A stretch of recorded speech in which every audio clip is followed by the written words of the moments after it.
All right, what's going on, everyone? Hello, welcome in to the Week 14 Tri-State Football Preview Show. My name is Safwan Ali. I will be your host, and I am joined, as always, by my partner in crime, my friend, the man, the myth, the legend. His name is Greg Shoemaker, and again, we are tristatefootball.com.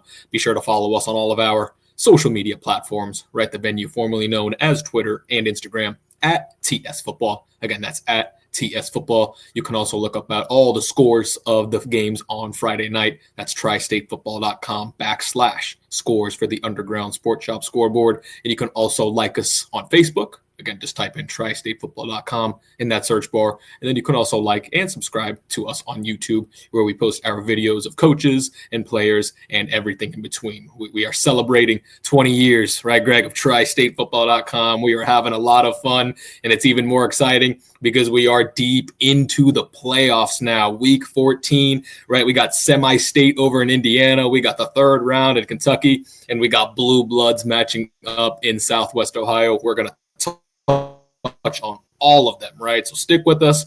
But Greg, let's start with the state that has the deepest playoff run right now, right? The playoffs that started 1 week earlier than everybody else, IHSAA. And we do have a local team that is in the semi-state, Greg, and this is history, right? Because we have not seen this in a long time. The Batesville Bulldogs are going to semi-state. We're talking Class 3A. 9-3 Batesville. They're going to be taking on Heritage Hills, right? The Patriots in that Class 3A semi-state game, the Final Four game. Greg, talk to me about this Batesville team and how exciting it is to see them in the semi-state. How fun is this? Second ever appearance in the regionals.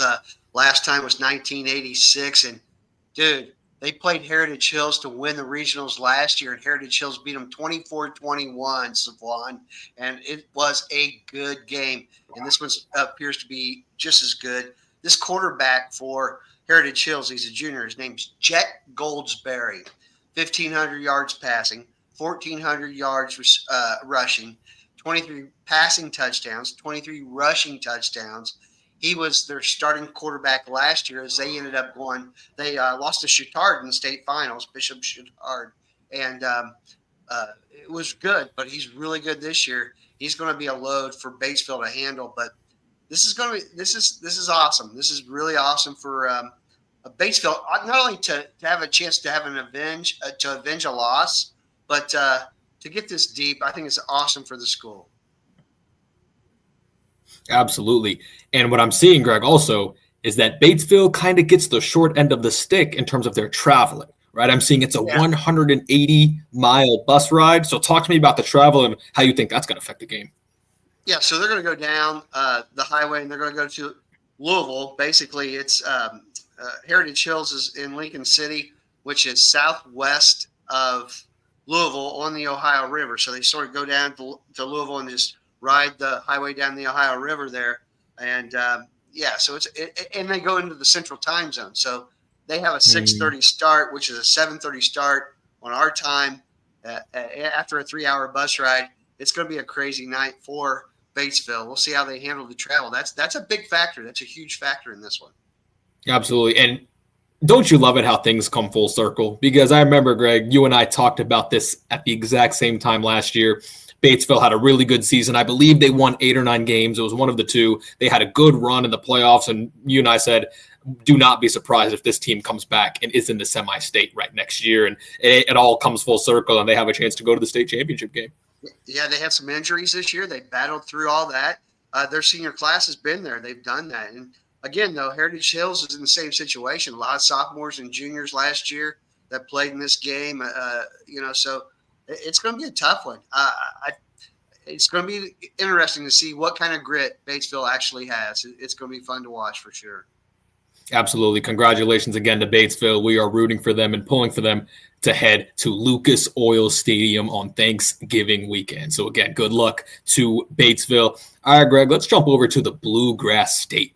Right, because over here we got actually still a decent amount of teams left, 7 to be exact, of our local teams over here in Northern Kentucky playing in different classes. But Greg, the first one we got to talk about is Ryle, right? Those Ryle Raiders coming in 10-2. They beat Louisville St. Xavier, right? The kryptonite of that class. They beat them 38-17. So not only defeating them, they made a statement. right? They're going to be hosting Central Hardin, right? Even though they're a 4-8 team, right? This is a team that is to be reckoned with, right? So, Greg, talk to me about this Ryle team. More history being made, starting in Northern Kentucky, some Bluegrass State action. Yeah, that win over St. X last Friday night was huge. That was the first time St. Xavier's lost to a team in the playoffs, not named Louisville Trinity or Louisville Male, since 2001. And that was huge. And we've never had a team from Class 6A ever win a state title. And Ryle's 2 steps away from getting there over a Central Hardin team that's 4-8. And yeah, they're good. But this is the thing. But I think Ryle may have to play Trinity in the finals. So they're going to have to play somebody very, very good. But they're hosting this game on Friday night. It's going to be awesome. Man, I tell you what, Ryle's done everything right. 2 losses this year. They've already avenged the one to Louisville St. X. 2 losses on both by 7 points. So Ryle is something else. And this is, again, another one of these great stories all of a sudden that we're talking about. A team that, just we kept thinking maybe they can. And all of a sudden they're on the tracks and heading down the finish line pretty doggone strong. Yeah, Mike Engler, what an excellent job he's done with this football team this year, Yeah. right? What an awesome job he's done with this football team. Again, big congratulations to Ryle. That win against Louisville St. Xavier, as you mentioned, so significant in their chances to go and hopefully try to win a state championship. All right, Greg, let's move on to Class 4A, right? Still talking KHSAA, Class 4A playoffs round 3, right? The Elite 8. The Covington Catholic Colonels, right? We know that they are used to being in this spot, right? Winning 2, 3, 4 playoff games, but they are taking on, Greg, a juggernaut over there in Boyle County, because this is a Boyle County team that is not used to losing, right? They have won 32 consecutive games and back-to-back Class 4A state champions, right? Basically, at this point, these past couple of years, it's been the Boyle County Invitational. So what does Covington Catholic have to do, right, to get over this hump and end this 32-game winning streak? 10 straight wins by the Colonels coming into this game. Yep. They lost to Ryle early on, and I'll tell you, this team is very, very good. And what do we know? Cash Harning and Dylan Gaisler, they like to run that football, and they do a good job of it. Just stay true to your heart right here. Eddie Evanston knows what he needs to do in these kind of games. These kids, even though they it's next man up at Covcat the last couple of years. After Michael Mayer and that long run that they had, it's been seems like one senior class after another one of people that are a bunch of no names. I mean, not like a group that's been there for a couple of years, and they just keep producing when it's their time up. And I think it's just the way of life at Covcat now. You're next man up, you go play, and by gosh, there's some pretty good players in each of those classes. That's for sure.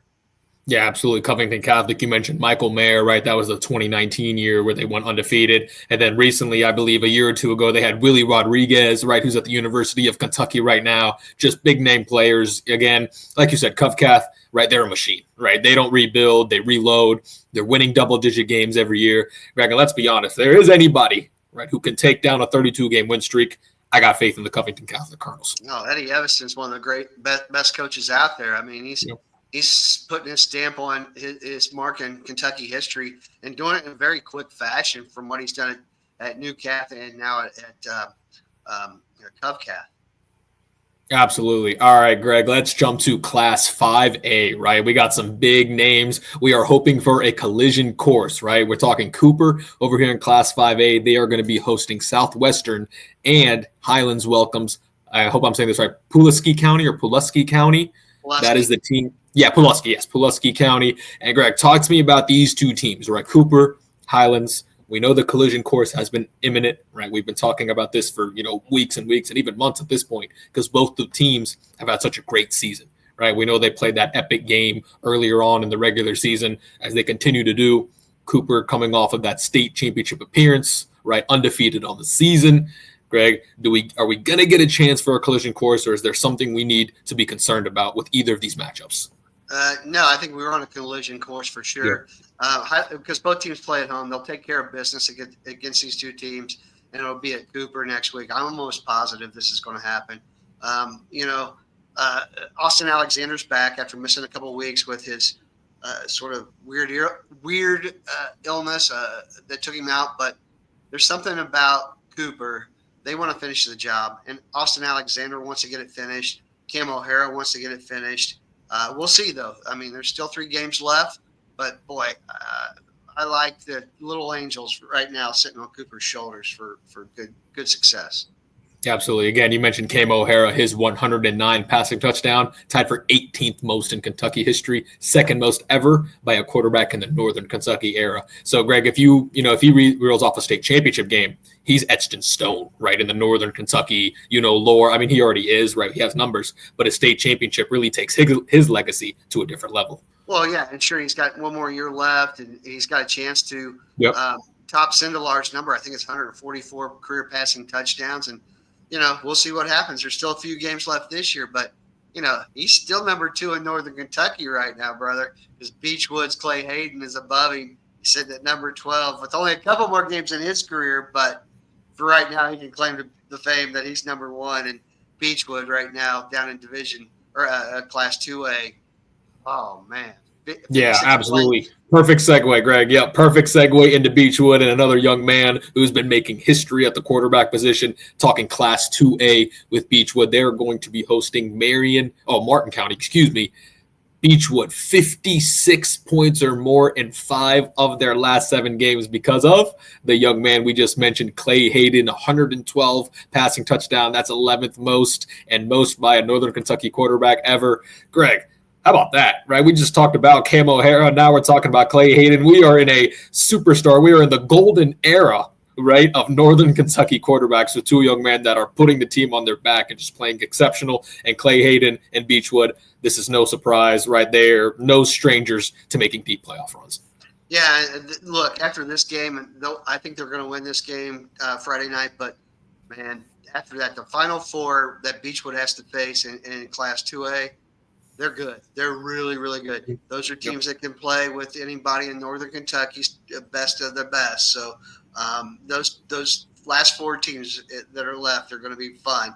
And just, but man, Beechwood just scores points. Jay Volker's a really good coach.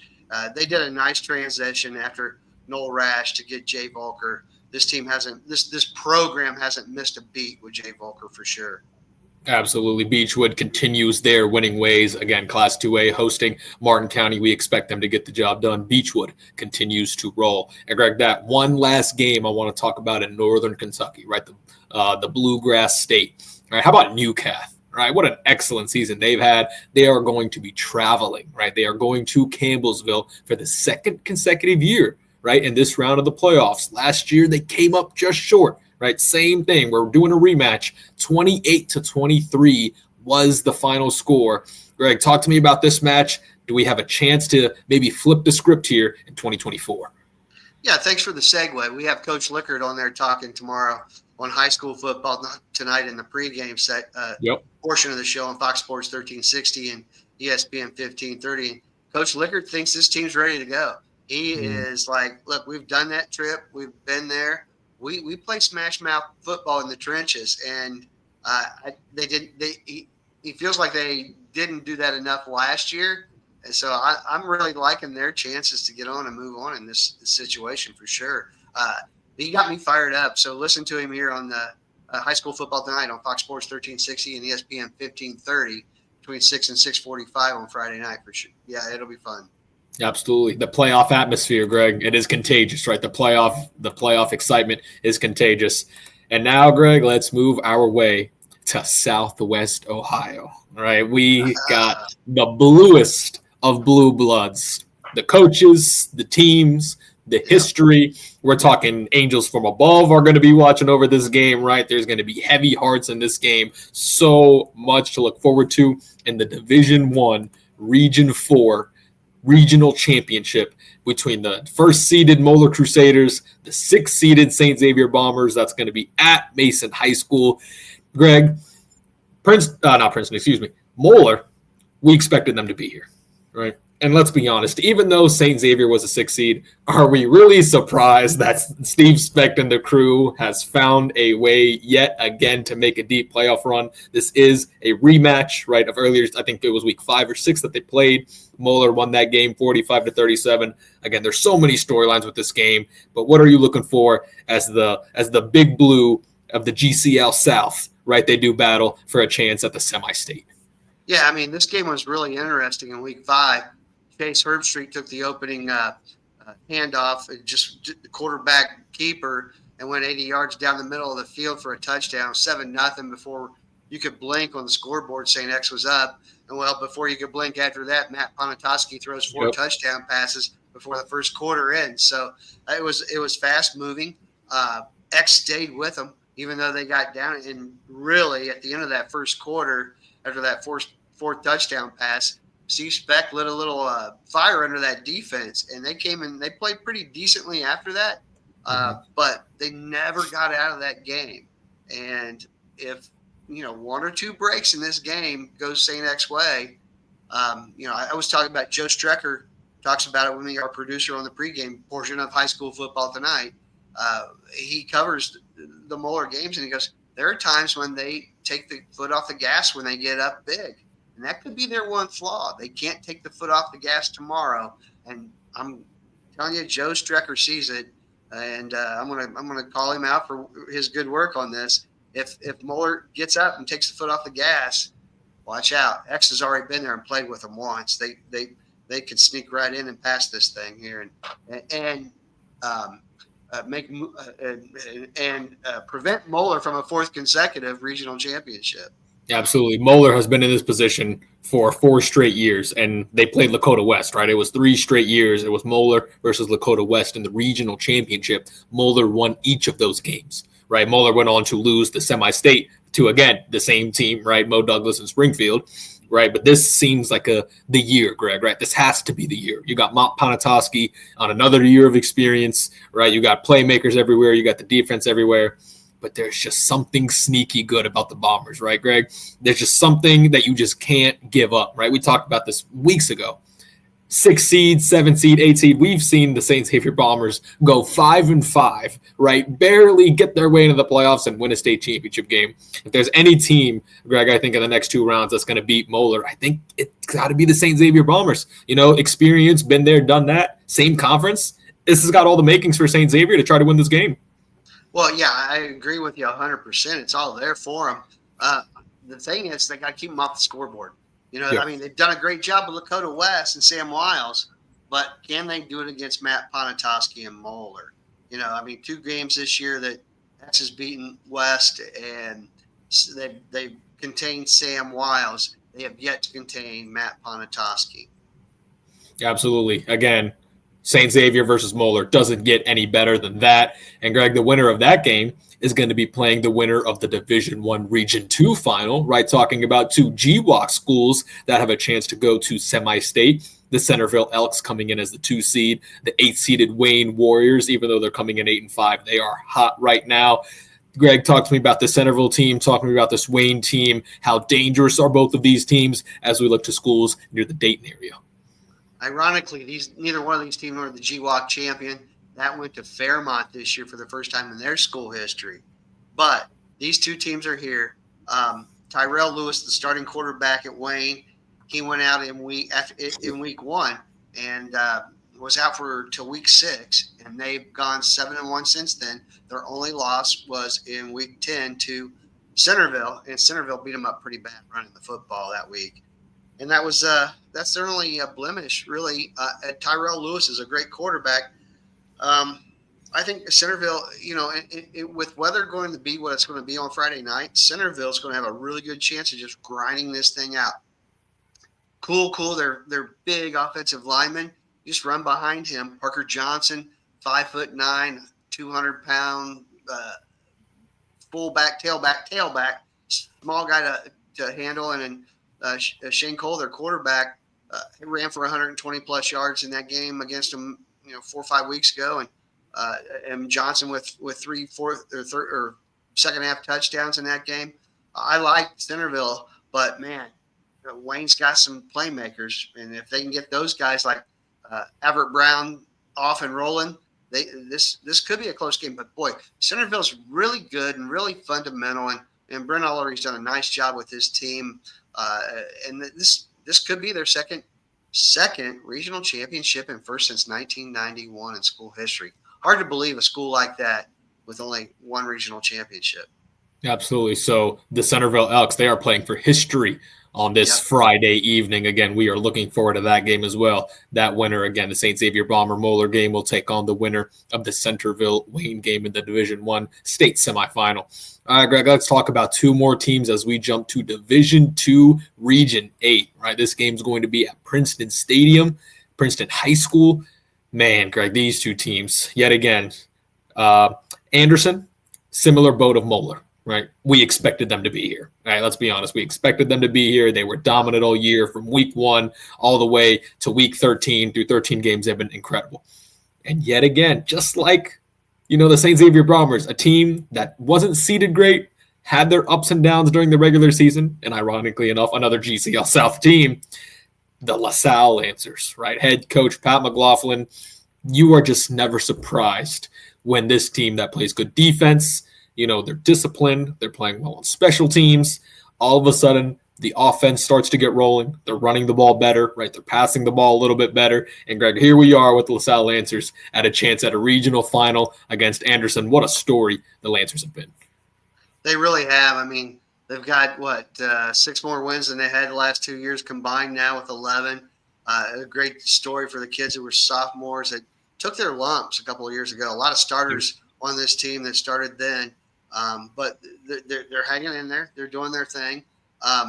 Man, I tell you, the interesting thing about Anderson is they're sort of like they're so okay. So the top 4 teams that won their regions last year in Division II are still alive. We could be going for a rematch of all those same teams if Anderson wins and all the other teams win. Massillon, Washington, state champion, still there.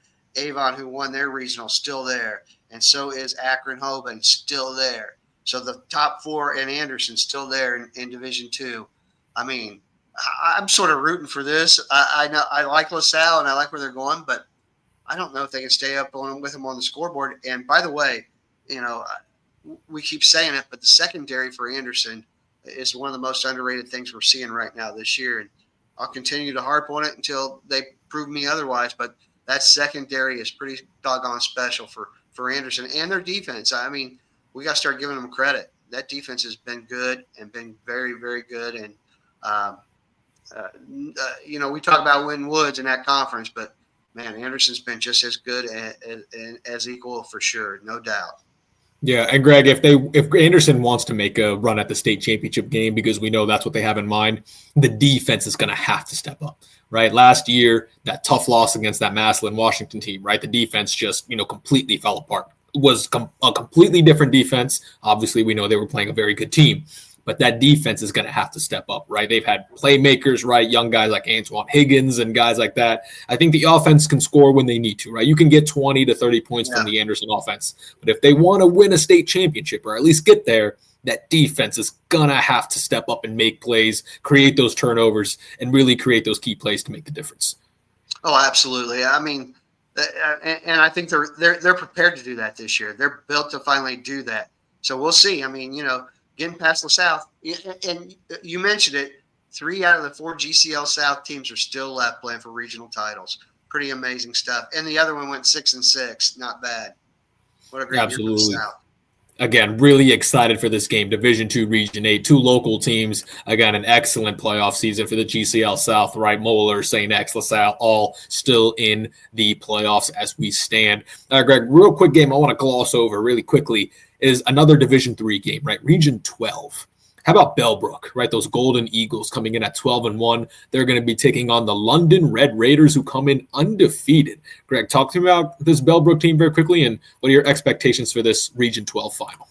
Well, Bellbrook in their first state or regional final in school, or looking for their first regional title in school history. They've done good things. They lost the opener to Tippecanoe, who went through the regular season 10-0.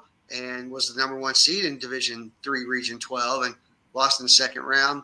But here's Bellbrook. They're hanging in there. They beat Alder this year. They beat Bell Fountain, who has Tavion St. Clair, the quarterback who's headed to Ohio State and is a Mr. Football candidate for Ohio this year. So they've had some good wins. And we talked a couple weeks ago, Safwan, they had that game with McNick and how Bellbrook's always had their trouble getting through teams from Southwest Ohio and the Cincinnati area. Well, they got past McNick 24-21 on a Riley Farron late fourth quarter field goal. And then last week against Wapakoneta, they beat Wapak 24-21 on a Riley Farron last second field goal. Back-to-back scores same week. There's some kismet or some karma here going on in the air for Bellbrook, the Golden Eagles, man. I like their chance to knock off the Red Raiders and give the Red Raiders their first loss of the year after giving Wapak their first loss of the year last week. So, yeah, man, kismet's in the air. I think karma's good for Bellbrook this weekend. Absolutely. The Golden Eagles looking to make it to that state championship game. Again, history for the Bellbrook Golden Eagles on the line. We look forward to following that game. And Greg, one last game before we get out of here and we get ready to talk more football on the radio. Again, me and you are going to be doing this right here again on the Friday Night Lights, right? Division 5, Region 16, right? What an awesome game. Actually, excuse me, Division 4, Region 16, right? Division 4, Region 16. Yes. One of the craziest, right, single season playoff brackets, right, that we have ever seen, because the top 4 seeds, which are powerhouses, teams that are living, right, in the regional finals, living in the state semifinals, all of them lost. Wyoming losing, Clinton Massey losing, right, Valley View losing. We get Taft and we get Alter, right? 5th seeded versus 10th seeded. This game is going to be at Monroe High School. Hornet Stadium is what they alluded to, right? There is so much to talk about in this game. First off, we'll talk about Taft, right? The job that Tyler Williams has done with Taft. We know he's got special athletes everywhere, but the coaching job that he has done, right? We cannot gloss over that. What a good coach he is. He is, and what they've done there, they've got athletes all over the field. And yep. Safwan, I was looking at this. I mean, my gosh, they got 3 guys with over 1,000 all-purpose yards on this team. I mean, they got 2 brothers that are quarterbacks, and Masana Torbert's just putting on a show. Their defense has got athletes all over the field. They've scored 11 touchdowns on returns this year. I mean, it's just crazy. I mean, 6 punt returns for touchdowns. They're getting yardage in ways that people aren't paying attention to. Like, they're getting 100 yards a game in just return yards between interception returns, punt returns, kick returns, fumble recovery returns. It's crazy. And then, like, they don't have a guy with over 1,000 yards receiving or 1,000 yards rushing, but they have 3 guys with over 1,000 yards and all-purpose yards and another one knocking on the door for that. So they've got guys that just beat you up and down the field. And then on defense, I mean, my gosh, Drayden Pavey, and the rest of that crew, Javion Jarman, they're just everywhere, and it's just guys everywhere. But that said, they're playing Kettering Alter, and you talked about all the big blue buds being out. Kettering Alter, I mean, they were the state runner-up last year, and they have a lot of those same guys back that played a lot of minutes and played a lot of time. They lost their quarterback in week 1, or week 2, and then week 3 they had to play Taft, and Taft took care of them 36-7. But they were without their quarterback, and they're doing a great job now, and they're a totally different team. They figured out the sophomore Drew Cripps has been fantastic. Noah Jones, their other running back who was a star last year for them, sort of plays some quarterback, sort of doing his own thing, wildcatting it in their own way. They're tough to beat because they've been there. Taft's never been there. I'm so rooting for the CMAC team to finally get there and win a regional title. But I do think Taft's got all the talent to win a state championship. But I mean, again, you got to get past Alter, who's been there, and it's going to be a tough Friday night at Monroe Stadium. Absolutely. And Greg, what you were alluding to, right? The return yards, right? Fumble recoveries, interception. Those are winning plays in winning moments, right? That is what separates good teams from great teams, right? You can get the yardage, offense, defense, but when you're playing complementary football, right? That is what Taft is doing, right? Playing complementary football, and that's why they are here with a chance at the state semifinal. Well, and they have so many tackles for losses with that great defense, right? So they play, and then you get all these return yards. It's demoralizing football for Yeah. other teams. You can punch somebody in the mouth really quick when you do all those things right, and that's why I think they got a chance. I mean, they got a chance to be really good. But again, it's Alter. It's Alter, man. It's like playing Clinton Massey or Wyoming. You got to get through a blue blood. Yeah, absolutely. When we talk about the other blue bloods, Alter has cemented themselves as one of the blue bloods, right? They are the reigning state runner-up in the Division 4. So they qualify absolutely as one of the premier teams over there in Division 4. All right, Greg, before we get out of here, is there any final thoughts you have just on everything, right? Indiana, Batesville, semi-state, the Bluegrass State, Ohio, just overall thoughts, because we're going to get out of here and not too long. We're going to talk about all these games after they go final on the radio show as well. I really think we're going to have a lot of teams advance next week. A lot of, I think some of these teams in Kentucky are going to do really well, and we're going to be surprised by that. And I'm not too sure we're not going to be surprised by Batesville. It's a very experienced team. I know they got to go up against a good quarterback, but I like some of our surprises this weekend. And Safwan, I think Friday night on High School Football Tonight on Fox Sports 1360 and ESPN 1530. We're going to be talking about it, and it is going to be nothing short of a fantastic evening. I can guarantee you that for sure. Absolutely. There it is. There's that cliffhanger. We cannot wait. Again, we're going to be talking to you on the radio show right after that Say Next game goes final, all the scores, all the highlights. We're going to get into it all. We're going to have some really good discussions about what's going on. So that's going to wrap it up for the preview show. Again, join us Friday night right after that Say Next game, and we will talk about all the scores and get you caught up on everything going on in the area. Safwan Elvey, Greg Shoemaker. Again, we always appreciate you guys. We will talk to you guys next time on the TSF preview show.